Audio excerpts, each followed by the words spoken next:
आज मैं कक्षा 6 का द्वितीय अवधि मूल्यांकन 2026 जो अगस्त महीना में होने वाला है, यहाँ होने वाला परीक्षा है इतिहास, उसी का एक मॉडल सेट बनाकर लाया हूँ। ऐसे आप लोग देख लो, हो सके इसमें नोट डाउन कर लोगे। ठीक है, समय रहेगा 1.5 घंटा। सेट 1 है, पूर्ण अंक रहेगा 50, मतलब फुल मार्क्स रहेगा 50 का।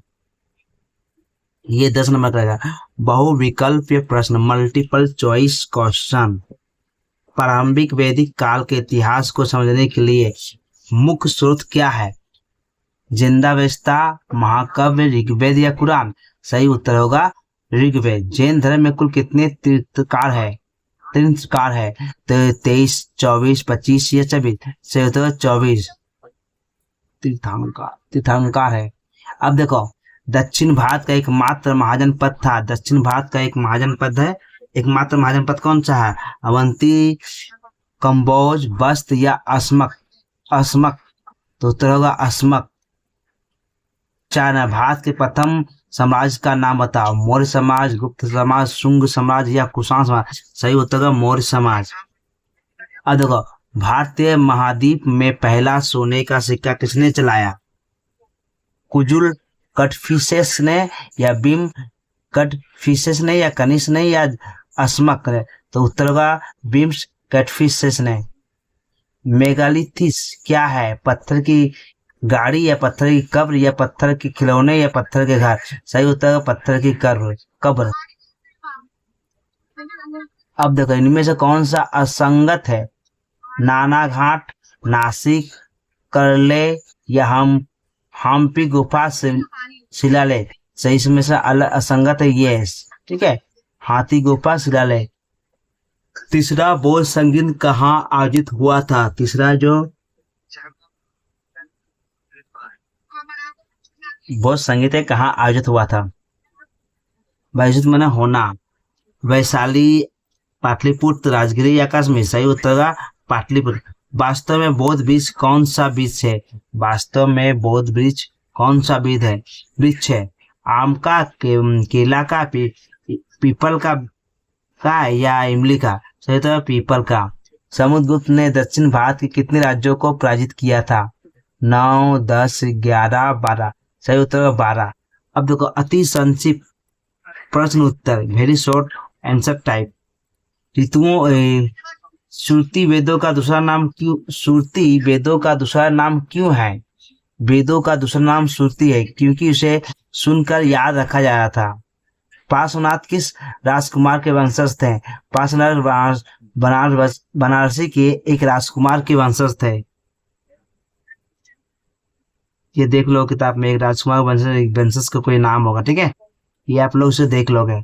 ये जो है इसे आप लोग देख लोगे। यहाँ वंशज की जगह दूसरा कुछ हो सकता है, यहाँ देख लोगे ये। अब देखो, नंद वन के अंतिम राजा का नाम बताओ। नंद वन का अंतिम राजा का नाम घनानंद है। इंडिका की रचना किसने किया? इंडिका की रचना मेगास्थनीज ने की थी। असंगत शब्द चुनकर लिखो।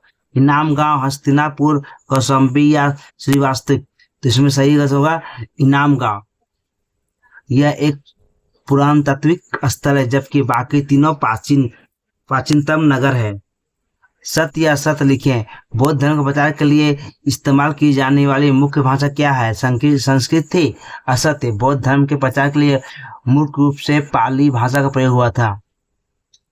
शक राजा रुद्रदामन के बारे में जानने योग्य सबसे महत्वपूर्ण शिलालेख का कौन सा है? जूनागढ़ शिलालेख। बौद्ध धर्म का जन्म कब कहाँ हुआ था?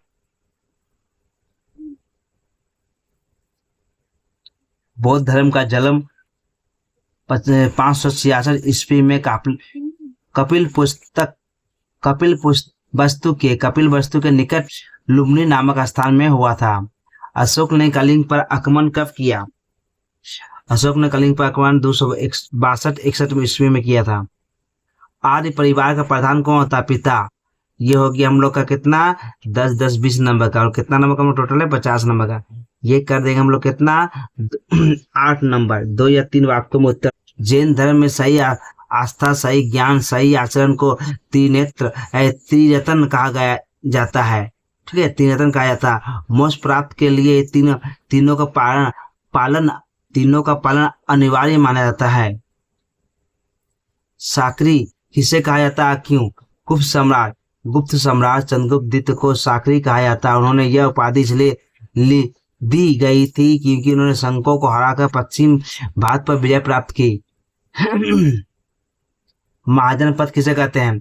महाजनपद वे बड़े बड़े जनपद राज्य थे जो वैदिक काल के बाद भारत में उभरे। 6वीं शताब्दी के पूर्व में भारत में कुल 16 महाजनपद थे। सांची किस लिए प्रसिद्ध है?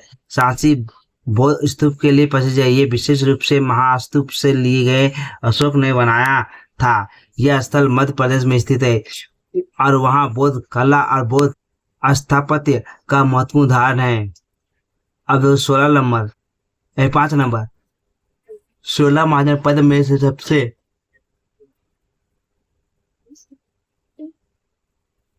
शक्तिशाली माना जाता है। 16 महाजनपद है जिसमें सबसे शक्तिशाली कौन सा? तो उत्तर मगध को 16 महाजनपदों में सबसे शक्तिशाली माना जाता है। नहीं, मगध को ही सबसे शक्तिशाली माना जाता है, जिसमें बाद में बड़े राज समाज का रूप धारण किया। स्तूप क्या है? स्तूप एक अर्धगोलाकार टीले नुमा रचना है जिसमें बुद्ध या किसी महत्वपूर्ण बौद्ध भिक्षु के अवशेष रखे जाते हैं। अब देखो दीर्घ उत्तर 8 या 10 वाक्य में उत्तर देना है। ठीक है, अब देखो तीर्थंकर से आप क्या समझते हो? दिगंबर किसे कहा जाता है? जैन धर्म में धर्म के मार्गदर्शक को तीर्थंकर कहा जाता है, जिसकी कुल संख्या 24 थी। दिगंबर वह संप्रदाय था जो मोक्ष के लिए वस्त्र त्याग को आवश्यक मानता था। वस्त्र त्याग माने लंगा रहना, जिसको बोलते हैं हम लोग, वस्त्र ना पहनना जिसको बोलते हैं। 4 आर्य सत्य क्या है? गौतम बुद्ध ने कितने वर्ष तक बौद्ध धर्म का प्रचार किया?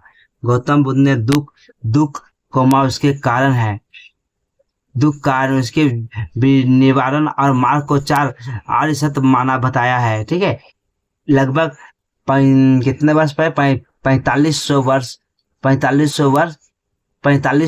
वर्षों तक बौद्ध धर्म का प्रचार किया। गौतम बुद्ध ने दुख उनके आचरण, उसके निवारण और मार्ग को 4 आर्य सत्य बताया है। उन्होंने 45 वर्ष तक बौद्ध धर्म का प्रचार किया। अब देखो जाति व्यवस्था कैसे शुरू हुई? उत्तर आर्यों ने खुद को काले वर्ण के गोरे आर्यों से अलग करने के लिए जाति व्यवस्था शुरू की। इसके अलावा पेशों और युद्धकालीन जरूरतों के अनुसार समाज में वर्ण विभाजन हुआ। इसे किताब से कर लो, थोड़ा लंबा टाइप का, ये बहुत छोटा टाइप का दिया हुआ। अशोक के धर्म के बारे में संक्षेप में लिखो। अशोक का धर्म एक सामाजिक नीति था जो अहिंसा, दया, सत्य, धार्मिक संपूर्णता पर आधारित था। इसका उद्देश्य जनता के सामाजिक जीवन में सुधार और नैतिक मूल्यों की स्थापना करना। मेगास्थनीज की इंडिका से पाटलिपुत्र शहर के बारे में क्या पता चलता है? उत्तर इंडिका के अनुसार पाटलिपुत्र का शहर 6 समूहों वाले नगर, 6 मैंने 6, ठीक है, समूह और नगर या अधिकारियों द्वारा चलता था। वे बाजार, मंदिर, बंदरगाह आदि की देखरेख करते थे। इंडिका में कुछ त्रुटियां होने पर भी यह मौर्य काल का प्रमुख स्रोत है। 6वीं शताब्दी में ईसा पूर्व में मगध के उत्थान के कारण बताइए। एक भौगोलिक स्थिति, मगध नदी और पहाड़ियों से घिरा हुआ था, जिससे यह सुरक्षित रहा। उपजाऊ भूमि, यह यहाँ की भूमि उपजाऊ थी, जिससे कृषि और स्वराज्य में वृद्धि हुई। खनिज संस्था। अब देखो मगध के क्षेत्र में लोहा और अन्य खनिज पदार्थ उपलब्ध थे, जिसे शस्त्र निर्माण संभव हुआ। व्यापार और संचार, नदियों द्वारा व्यापार में आयात की सुविधा थी। सक्षम शासक, सक्षम माने जो योग होता है, सक्षम शासक बिंदुसार, अजातशत्रु, चंद्रगुप्त जैसे शक्तिशाली शासकों ने समाज को विस- विस्तृत में बढ़ाना विस्तृत किया।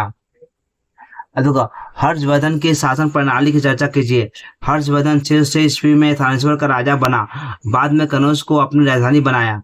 सर्वोच्च वह सर्वोच्च राजा थे, उसकी सहायता से अनेक मंत्री आत्मता होते थे। साम्राज्यों को भुक्तियों में, प्रांतों में या विषयों या जनपदों में, ग्रामों में बांटा गया। प्रांतों में कुमार आमता, ग्रामों में ग्रामीण अधिकारी नियुक्त होते थे। हर्ष ने कई युद्ध किए जिसके लिए उनके उनके पास बड़ी सेना थी। उसने दान, धर्म और कला को उस प्रोत्साहित किया। अब वैदिक युग में शिक्षा प्रणाली कैसी थी? वैदिक युग उत्तर शिक्षा शिक्षा गुरुकुल में दी जाती थी, यहाँ जहाँ 7 गुरु के साथ रहते थे। उपनयन संस्कार के बाद शिक्षा आरंभ होती थी। वेद, गणित, व्याकरण, शास्त्र विद्या, चिकित्सा जैसे विषय पढ़ाए जाते थे। उपचार नैतिकता मौलिक होती है और स्मृति वाला पर जोर दिया जाता। अब देखो, 5 शिक्षा समाप्ति पर सर्वोत्तम संस्कार होता था और गुरु दक्षिणा दी जाती थी। अब देखो, बौद्ध धर्म और जैन धर्म में की बीच समानताएं और विभिन्नताएं लिखें। दोनों धर्मों की उत्पत्ति भारत में हुई थी। दोनों धर्मों ने अहिंसा का पालन किया। दोनों ने वेद और ब्राह्मण अनुष्ठान का विरोध किया। दोनों ने सरल भाषा में समर्थन दिया। दोनों का राजशाही मिला। अभिभिन्नता का जैन धर्म केवल भारत तक सीमित है, जबकि बौद्ध धर्म भारत के बाहर तक भी फैला हुआ था। जैन धर्म 2 संप्रदाय था, दिगंबर और श्वेतांबर। बौद्ध धर्म में 2 संप्रदाय था, हीनयान और महायान। जैन धर्म के संघ की विशेष विशेषताओं नहीं थी। जैन धर्म में जैन संघ की विशेष कोई व्यवस्था नहीं थी, जबकि बौद्ध धर्म में संघ महत्वपूर्ण भूमिका थी। ओके बच्चों, अगर आप लोग को वीडियो अच्छा लगा लाइक एंड सब्सक्राइब दोस्तों में शेयर करो। ओके बच्चों, बाय।